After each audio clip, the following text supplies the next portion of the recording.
Dragon chicken చేస్తూ ఉన్నాను. దానికి ఫస్ట్ చికెన్ ఇట్లా స్ట్రైప్స్ గా కట్ చేసుకోవాలా. ఎగ్ బీట్స్ వేసుకోవడం ఒకటి, soya sauce, black pepper, salt కొద్దిగా, దీన్ని మిక్స్ చేసుకుందాము. వెనిగర్ కొద్దిగా, కార్న్ ఫ్లోర్, మైదా ఏదైనా వేసుకోవచ్చు, ఆ రెండు లేకపోతే రైస్ ఫ్లోర్ వేసుకోవచ్చు. గట్టిగా కలుపుకోకూడదు, కొంచెం వాటరీగానే ఉండాల. డ్రాగన్ చికెన్కి చికెన్ ఫ్రై చేసుకుందాము. ఇప్పుడు రోస్ట్ వరకు చేసుకోవాలా.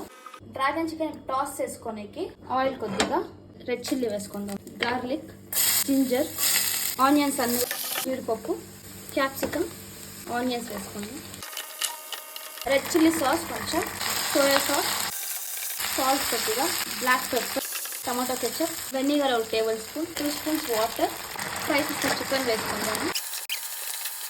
2 మినిట్స్ ఇట్లా ఉడికితే డ్రాగన్ చికెన్ రెడీ. కొద్దిగా నువ్వులు వేసుకుందాం. Dragon chicken ready guys.